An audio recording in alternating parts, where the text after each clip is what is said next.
maybe the last couple of years or a couple of jobs, I wish I had someone that was looking to try to help. Yeah, just be your champion. You know, maybe it was determined.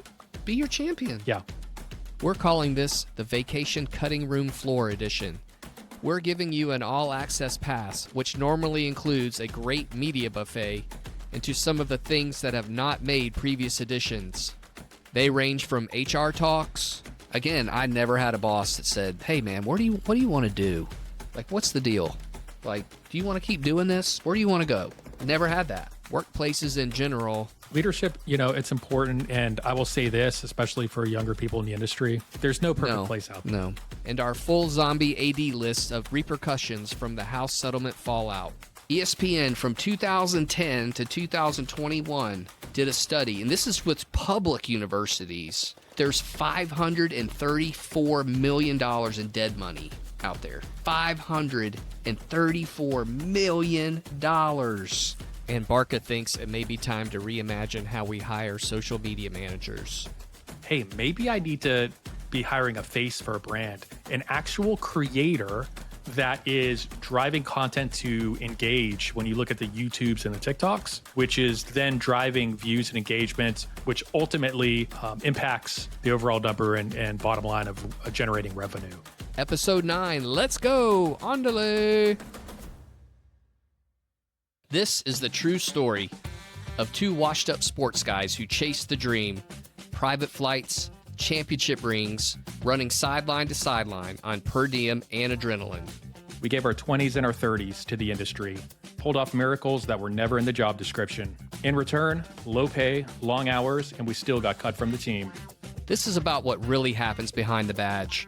The burnout, the bad bosses, the dream job that didn't love you back, but also the lifelong friendships, the chaos, the holy shit stories you couldn't make up. And somehow, despite everything, you'd still do parts of it all over again. This is one for the ones who lived it, loved it, hated it, and still kind of miss it. For everyone who's ever asked, how in the hell did we survive that? We're two former sports insiders with more than 40 years of experience and more than enough scars to make fun of it all. And just enough trauma to start a podcast instead of going to therapy. I'm Brandon Barca. And I'm Andy Boggs. And this is No Longer Credentialed. We once had access, now we have opinions.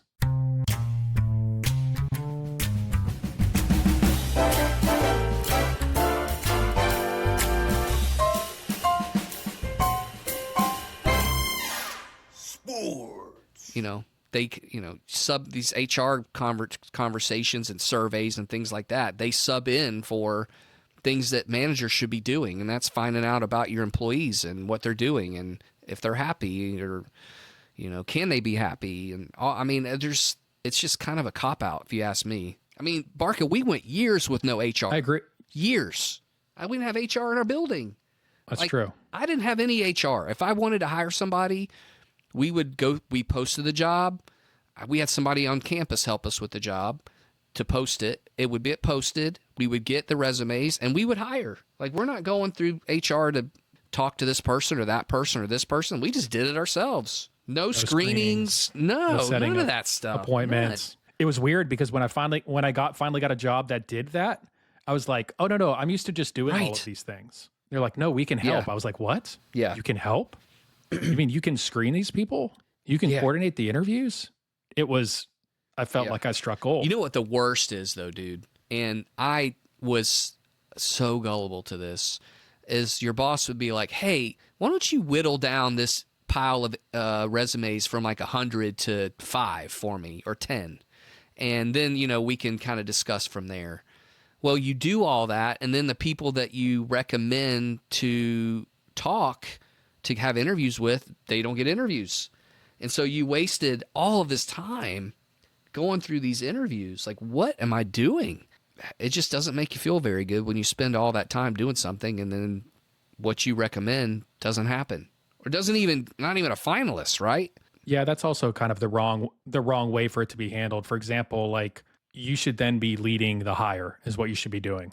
If you're sifting through all of that big stack of resumes, you should be leading everything that has to happen with that hire. That's how That's how it's always Yeah. happened with me and other places. And so for you to basically do the job of HR to put it into a 10 to 15 to 20 pile and then feedback not get heard after that, that's It's the the wrong way to worst. do it.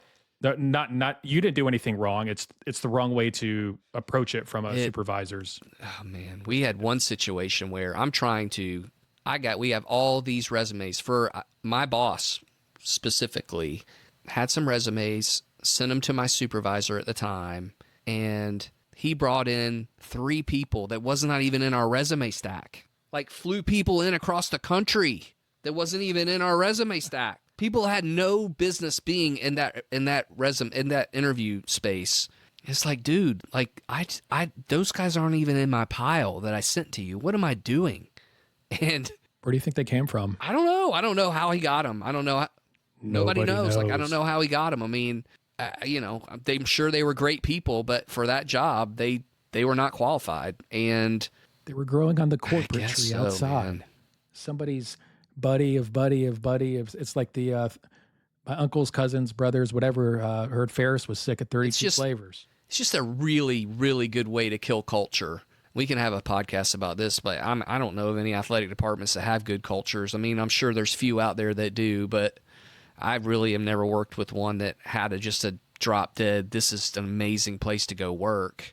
I mean, you had amazing coaches and coworkers and, things like that, but we could go on and on about how bad culture is in sports. And I've had a variety of places where it's been good or bad. The one place where I learned of what it could be was when I did agency life Right. outside of sports. And I did that for a couple of years. And I was like, oh my gosh, it's not just a birthday cake party on once a month for the April birthdays or the May birthdays or the June birthdays.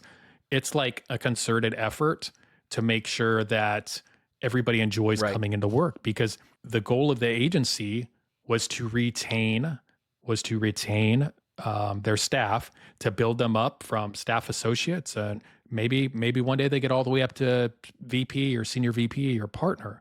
Some people get weeded out along the way. Sure. They were intentional. They had a fixed budget to make sure. And there have been some places after that do actually commit sometimes to have a fun kickball game or whatever it might be. And I don't know, it varies from places, but going back to kind of what you said, like relationships with bosses, I never really thought about that. I don't know. I've had great relationships, or I feel like real loyal, somewhat loyal relationships with my bosses where we believed and trusted each other. And some of those obviously didn't work out in my end, but a lot of times that's above that person anyway. But I can't think of many times ever at all where a boss actually asked me, hey, what do you want to do? How can I get you to the next place? Or how can I elevate you within the building? Or, hey, you've done this for a couple of years. And, I've always approached my position. I can't remember the last time I asked for a raise. So I'm not someone that's like pushing down the door of saying, I want. I'm just going in there and doing the work. And, if I get bonuses and raises, that's great.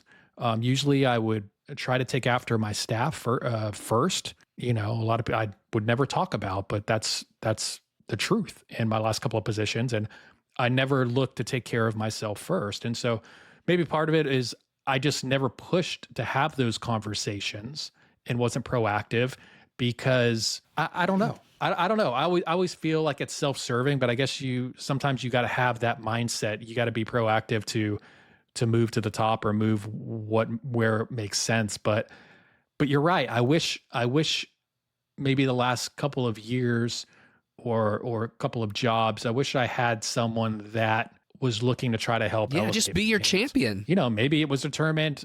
Be your champion. Yeah. Maybe it was just determined they didn't want me in those positions. I was stuck in middle management hell, like we said earlier, forever. I think that was the problem I think we kind of ran into where in my previous places, it's that they didn't want you to leave. They were paying you peanuts. You were doing a pretty good job. You have to be champions for your people. They have to know that you have their best interests in your heart. Like you're trying to, if they leave, great. That's great for your department. You can, or your office, you can brag about, hey, this person went on to go lead this place or go lead that place. Or you can't just squash people. And I think that's what happens a lot in sports. Like, people just get squashed. It's just not a, Yeah. it's not a healthy way to have good culture and make people want to be there. I mean, again, I never had a boss that said, "Hey man, what do you want to do? Like, what's the deal? Like, do you want to keep doing this? Where do you want to go?" I never had that. And just be a human, man. Again, and get step back down to that. Just be a human and listen and care for the people that work for you and do hard work for you. And there's just not a lot of that going on right now. And I don't think it's just in the sports space. I think it's in a lot of different spaces. I think there's huge leadership vacuums everywhere. I think it's just because people don't care about other people. It's kind of a simple way to think about it, but that's just kind of the way I think about it. Leadership's difficult. It's very difficult. I've failed at a lot of times at it. So I definitely on my end don't pretend to know all of the answers, but I do know, when you're stuck in that middle management area, the senior staffer right under senior leadership, I would get caught in certain situations like, hey, we have a job opening. We have somebody on staff that could be elevated from an entry level to a manager level, or a manager level to a director level, or whatever that position might be. I always felt the need to advocate for those people to get promoted. And there were some times to where I wasn't allowed to do that. And, that's business. But it made it difficult as a manager, because then I have to go back to that person and hire above them from the outside. Oh, it's and then bad. they're stuck in that. That's a bad situation. Entry level or whatever. And, granted, there are some times where maybe the person wasn't, maybe they were a decent worker and did good work, and maybe they weren't a 10 out of 10, right? But I always looked at it from the development level. That's on us to develop those people. And sometimes if I feel like people, if they have the right mindset, they care about the work, they're not poisoning the culture within the department, then yeah, sure. They're not polished and everything. I wasn't polished in a lot of things for years. I'm still not. And you got to give people reps and the abilities. And so I've had to happen like, nope, we can't move that person up. And man, that, and people that know me know, like, I don't have any problems making tough decisions, but there were times where I didn't agree, but there's nothing I could do about it. I would say my piece, and then I would support my boss, and then I would have to go sit down with that employee and discuss with them, hey, look, you're not ready for this position because of A, B, C, and D, and what can we do to help you get where you need to be? And so there were a lot of times in that middle management area where you would have to take the company line, and then you would have to account for the decision, even though ultimately wasn't your decision. And that's going back to, like I said, about raises or titles in a previous episode. And that's difficult because the people up top are trying to stay away from those difficult conversations. And when you manage a staff of 5, 10, or 15, you've got to have, someone in my position had to have those difficult conversations. And again, I didn't run from them, but man, it's tough. It's tough because you still have to play the company line, and you got to tell people what they don't want to hear. And some of the times you agree with what your staff under you, what they're saying, and you 100% agree with it, but you can't do a thing about it. It's tough. I mean, leadership is not easy, but I think there's a lot of people that are kind of lazy with it. And, we can have another discussion about, and I want to have another discussion about leadership in college sports, or sports in general, and just how difficult it is. And I mean, I have kind of some reasons why I think it's difficult. We need some leadership in a lot of things, and definitely need it in sports, because I really don't know where it's coming from. So leadership, it's important. And I will say this, especially for younger people in the industry, there's no perfect place out there. No. And what I've taken from each place is, I never approach jobs with like, hey, this is the perfect job. This is my dream job. Everything's going to be perfect. I'm able to evaluate, hey, here's some really pros and of good things that are happening, and here's some cons, some things I didn't like. And then I take them with me to the next job and see how I can impact it there. And so you're then trying to figure out, okay, how good are the pros and how bad are the cons? And then figuring out, okay, can I make it work here? And, I've had a couple of positions, over the last decade, where I've been brought in every time to be sort of the fixer and the person that needs to rebuild an entire department, which I love that part. I love the team building part. But if you don't have the right leadership, And you're never really truly going to know when you're taking a job, even if you do your background on it. You're never really going to know how much support you have once you get into that position to actually do that job. You can get left on an island. I've had that happen before, or you could have great support from your boss. I've had that happen too. But when you have to go in there and it's like, hey, this area is not performing, or hey, we need to change out some people and hire some new people. And it's difficult. And I never minded having that challenge. But there have been times where I've been told on the front end, hey, we're bringing you in here. I remember specifically an interview process. You want to talk about HR and being told, hey, look, how would you approach coming in and changing things up? Like actually asking me, and then me telling them my process of, I prefer not to set fires at first. I prefer to evaluate everything, see what people's strengths are, see what their passions are, see how they handle certain situations, see how they are with the other staff, really build relationships with these people, and then make decisions that need to be made. And I said, well, sometimes that takes 6 months, sometimes it takes a year. And they said, oh, good, that's good, that's good. We don't want you to do anything drastic. We don't want you to rock the boat. We don't want you to set anything on fire. Take a year to try to develop this team and do those things. And I get in there, and guess what happens? God, not even 3 months into it. Turn it upside down. You need to turn this upside down. Yeah. And I'm like, okay, well, great, I can do that. But we're sending mixed messages here, because the way I've been building our staff is, not throwing them in a volcano. And so if I had known that on the front end, I would have taken a completely different approach. Then you start hearing, you've got two sides of the head that you're hearing from senior leadership, and it's contradicting what you've already done to help start to build your team. And man, you want to talk about being put on an island. Yeah. That's it. And from a leadership perspective, if you don't have the support from up above, what I've found sometimes, I've had some great senior leadership, and what I found at other times was like, they didn't really know what they wanted. All they wanted to do is point out that they didn't want that. They want you to fix all of that. They want you to make it go away. And in some cases, I did that and we thrived. In other cases, it wasn't quick enough and it wasn't good enough. But honestly, it wasn't a reasonable ask based on what they were doing. And so I'm not saying any of this to complain. I'm saying it just that you never know what kind of situation you're going to get into once you walk through the doors on the first day, once you go through HR orientation, and once you get through that honeymoon period. If you get in those situations where like, man, this isn't what they sold me on when they hired me to be here, back to your point, then you need to sit there and reevaluate like, hey, this may not be the right situation.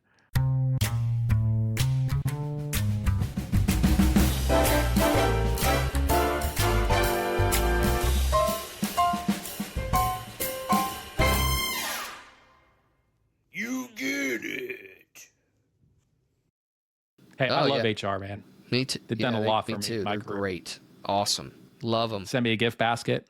Usually every year around Christmas time. Yeah. Get a couple of those, I don't know. Usually here in the South, they try to send me some of those. What are those things called from Opryland? Those little... They're not sending you Goo Goo clusters, are they? Cookie things. Goo Goo clusters. Hey. Send me the Goo Goos. Send me a couple Goo Goo clusters. I would think more of my HR department if they would have sent me Goo Goos. They let me go. They let me go. Send me some Just Goo Goos. send me Goo Goos. Send me a couple moon pies. We're here in the South. After those pretty hard too. But the Goo Goos. But don't send me the fruit basket. No. I don't want the fruit basket. I got plenty of fruit sitting over here. That's not being eaten. Yeah. But thank you, HR. We'll have you on the pod here soon. HR. Not. Helpful, reliable. What is this? Wayne's World? What are we doing here?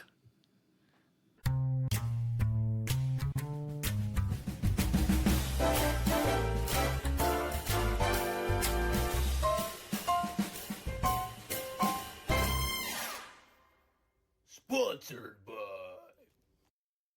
Today's episode is brought to you by Never Getting Promoted, from the makers of No Bonus Again This Year, finally, an empty promise you can believe in. We're also sponsored by Find My Boss, the app that helps you locate your supervisor while you're sprinting across the stadium with your headset on, and they're in the office eating a banana. Find My Boss because it's tough to command respect while double fisting a Chiquita. It's freaking incredible.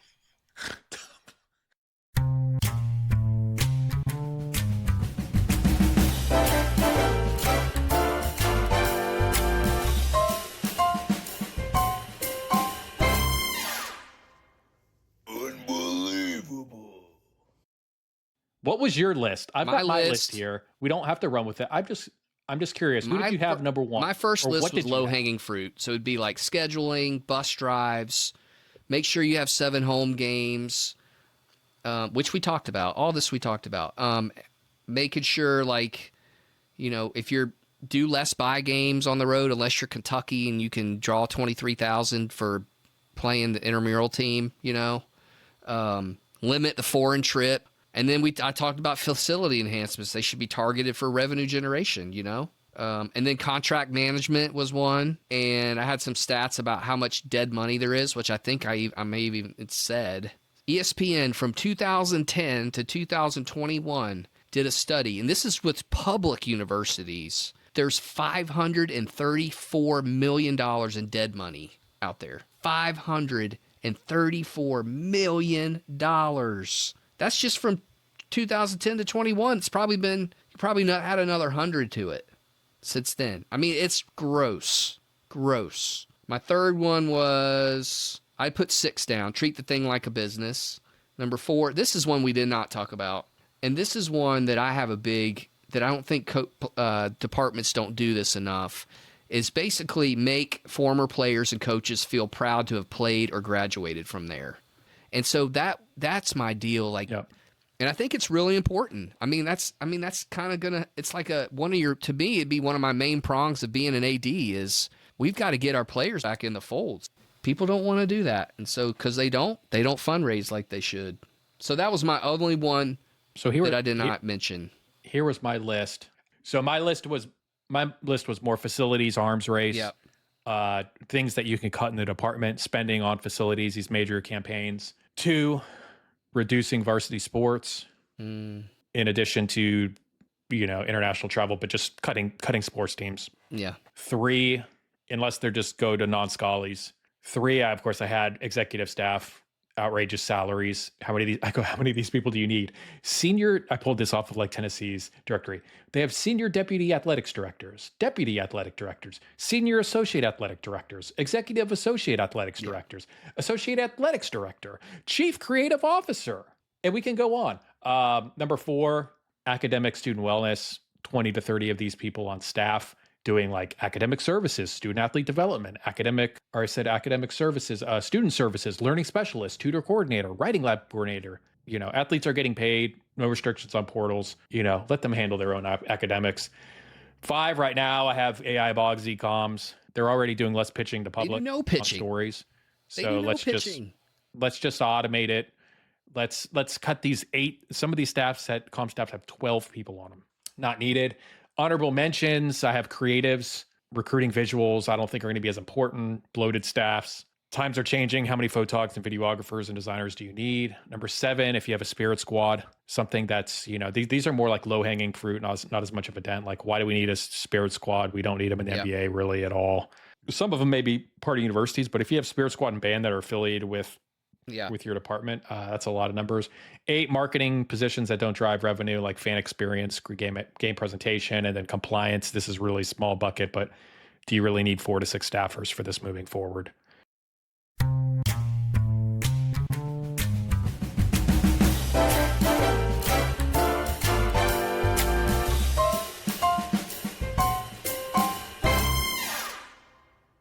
You get it. I always joke about this. When Hamilton was massive, when the original cast was doing the play on Broadway. No. Have you seen Hamilton? I'd like to, but I have not. Do you know Alexandria Hamilton and Aaron Burr and what happens? They did have a duel. It did not end well for Mr. Hamilton. But in the opening scene is right at the very end of it as it concludes. What's the exact line? It's basically Hamilton's been shot. Or basically foreshadows what's going to happen. And so I used to always see that scene and just go, spoiler! Yeah. He's not going to make it. And people next to me look like, Did you ever take a history class, my guy? Spoiler! Yeah. Like spoiler, you guys just ruined the ending. Did I need to know that Hamilton doesn't win the duel? Could we not wait till the Yeah. very end? Yeah. So then I had to sit through the rest and just listen to it. Put your AD hat on. So I'm putting my 80. I get off on these stories, people. Thank That's you right. for reining I'm me back reigning. in, Boggsy. Yeah. You're a true friend. And usually cutting out do most cut of this it, stuff that I Yeah. spew throughout episodes. You do a very good job of it because people don't want to hear it.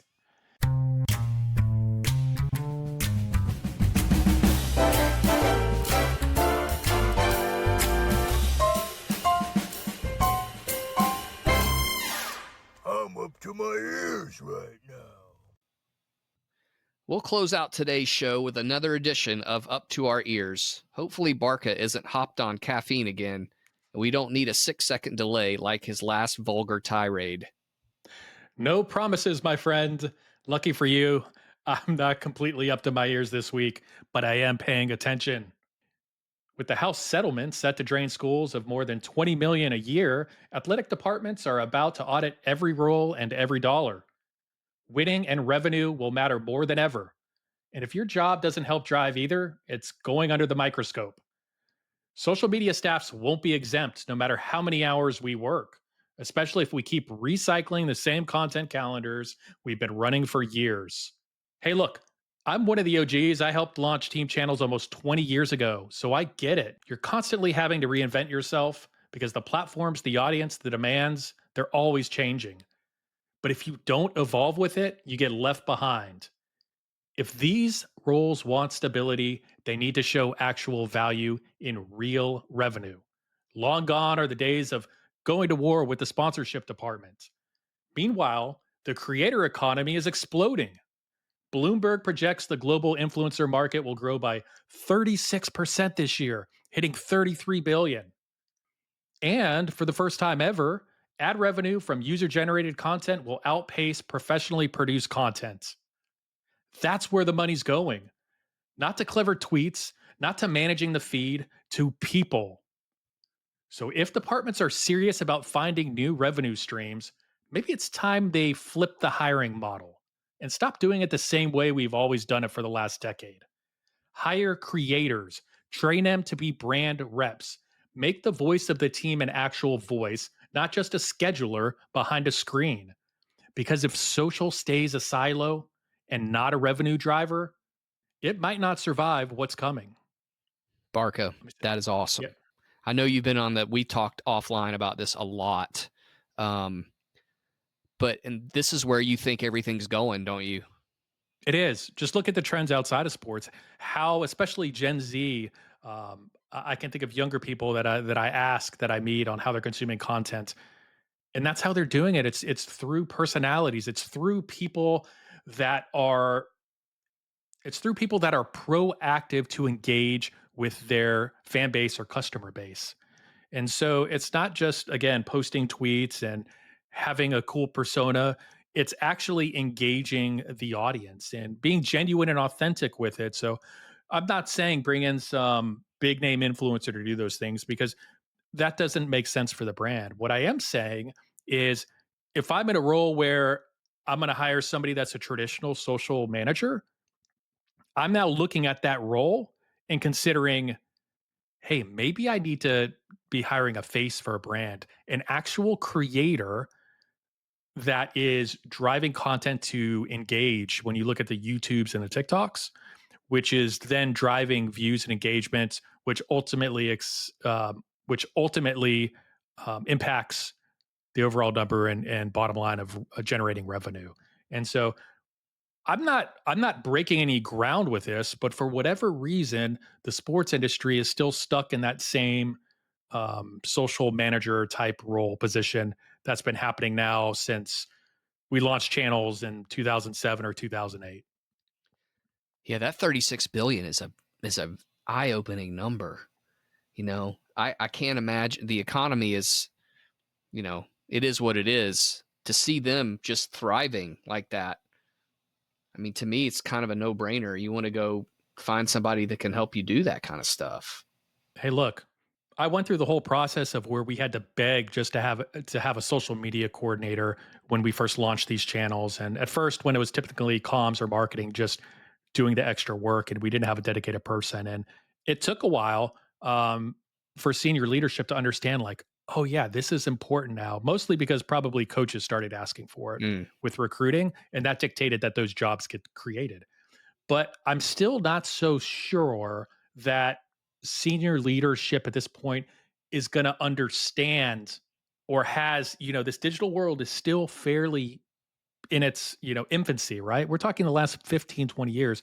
I don't think there are enough people um, that are in those spots that realize, like, hey, we need to do something I don't want to call crazy here, but we need to really flip what this is. These are what the trends are in the industries right now of what we're seeing from other types of creators out there, not just sports teams. And I don't know if the expertise is there. And I think some of us that are a little that have gone through this and gone up the ladder working in this business understand where it's at now and where it's going. The problem is making them understand to put a real significant backing or resources to make this type of shift. They're not thinking about it. What would But this look like to you? Just a quick example. Let's say you're running the Dallas Cowboys social media. What would hiring an influencer look like just in a real world scenario? I look at it as the face of the brand. I would say, just being realistic, you're still going to need someone that's involved in the day-to-day posting. Do I need three or four people doing that at some of these places? You Not so need AI sure. Boggsy doing that. We That's need what AI Boggsy. AI Boggsy would do that. If I'm hiring and building a staff right now, here's what I'm looking at. I'm looking at some of the Hey, look, I'm a wrestling fan, people. I've got no shame about it. And here's some of the content that I produce, or not that I produce, that I consume. Here's some of the content that I consume. And it involves a wrestling fan personality that Twitch live streams them watching every Monday Night Raw and Friday Night SmackDown. And it's almost like a second screen to where you're hearing their reaction. It's like having another person in the room if you're watching it. And I don't watch a lot of the actual streams, but what I do watch, this person then takes from those channels and optimizes the content for other channels. So we'll actually cut up clips for TikTok. So here's my 2-minute reaction live while it happened when, let's just say, John Cena returned. And so you're connecting with that person because they're experiencing something that you're experiencing yourself. Like, we're all part of the brand. That's an extremely important thing. Like, breaking down the walls of not being like, hey, we're corporate and you're the fans. It's really jumping into that area. So I'll consume a lot of content that way. And then this person does a lot of specific stuff on YouTube. Their YouTube channel isn't constructed to where it's just like, here's highlights from the game, here's press conferences, here's a dumping ground of every other content from every other sport. It's everything on there is created by that specific person. So, like, hey, here's my top favorite 10 WrestleMania matches ever. And or here's my extended podcast, or any of those types of things, to where it's really specific stuff and really treating YouTube as it's a TV channel. Why do people go to YouTube? Right? To watch typically longer form content. And it's the second largest search engine in the world. So it can reach a very large audience and have a long shelf life. And so it's really sitting back and thinking of who could be in these positions. How do we find the right person? I think finding the right person is important. I don't think, as much as I love TV broadcasters and radio broadcasters, it can't just be someone that's already on your staff, unless they are extremely skilled in the digital spaces. Most likely, it needs to be someone younger, Gen Z aged, maybe millennial age, that understands how to build an audience, how to create content, and how to also engage with those audiences. It's like right after the game, That's the number right? one thing to me. Like, you have to And break down the barrier of your brand to your fans. correct. And, sometimes that's difficult when coaches, you don't want to do anything that's to upset or disrupt the coaching or the brand. And so there's some gray lines there, but you don't have to be outspoken. about the brand. I think it's just letting people into the experience. I remember when I first started blogging back in the day before social media, when all of our website stuff, and again, I sound like grandpa on the hill, people were just getting press releases on websites when websites were loading. And I realized that there was a whole nother lifestyle behind the scenes that I got to experience and then figured out I wanted I had this awesome job and this awesome access, and I wanted people to have that were loyal fans. I wanted them to be able to live vicariously through the things that I was lucky enough to see every day. So the road trips or the dugout celebrations or things that weren't in the press releases.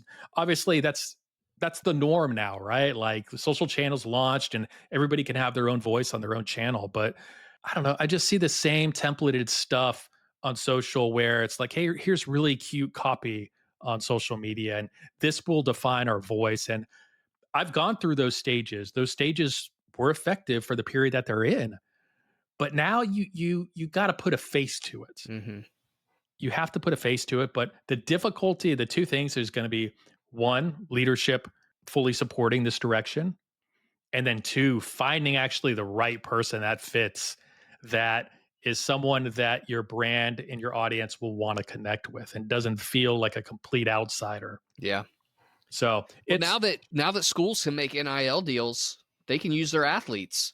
I mean, what you have some of the biggest names on your campus. Use them.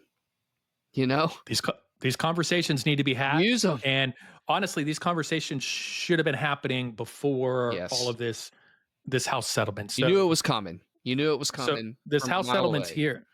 Yeah. You have to prove your worth when it comes to revenue generation. And so there's going to be some departments at some schools that are going to be behind the eight ball in this area. Now they're going to try to work with sponsorships, and now they're going to try to figure out what's some other SEM we can do to drive revenue through like paid content. Hey, I just want to say I'm someone that's a mad scientist and a crazy thinker. If someone's listening to this outside in the sports world, more than happy to talk about some of these ideas and figure out ways to bring them to life. But I'm really curious to see at some point when a team's actually going to fully jump into this model and mindset, because it's all there. I think about my daughter and how she consumes content Mm-hmm. between TikTok and between YouTube and between streaming apps like Netflix or Spotify or any of these places. And it's a completely different way than the model that's set up now.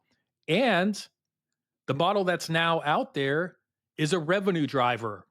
Come on, people. Michael Jackson said, "Make that change. Let's do it." Make that change. I tell you what, though, man, it's only going to take one. When one school, when one organization, when one team does it, and it becomes like the thing, then it's going to catch on like wildfire. I Hey, mean, again, it's only going to take one. It's going to take one. senior leadership, if you're out there, give me a call. Yeah, it's going to take one. I'll help you drop this model. I know what the model is. It'd be an incredible, exciting adventure. Selfishly, You for got myself, it. What's your fee? Your hey, consulting fee. Come on. everything's You going to give them some big ass hands? Hey, everything's negotiable. I think back to the $1 Billion Man in wrestling, and everybody's got got a price, baby. That's how it is. So I'll play whatever role. Yeah. I think I just love the mad scientist part of trying to put the pieces together, but it all comes down to the support of senior leadership and someone that's willing to take this step. Yeah. And we've seen these steps happen every 10 years or so. I remember the whole big thing in the comms industry back in the day where you guys were going through, should we print media guides? Ooh. Should we be doing game notes? Those are the questions like we need to be asking ourselves. Those are the questions that I would at least ask myself quarterly or annually. Like, are we moving in the right direction? We might have to get out of our comfort zone and do things a little bit differently.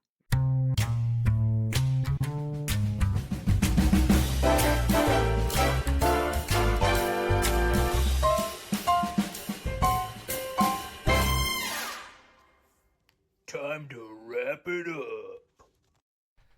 And that's another edition of No Longer Credentialed. Thanks to all of you listening, and if you like it, tell a friend and give it a 5-star rating on your podcast app of choice. Don't forget to check us out on social media at NLC Pod on X, Instagram, TikTok, LinkedIn, and YouTube.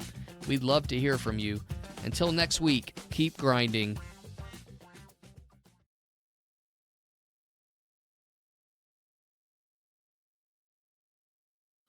It's the next frontier. Call Barca.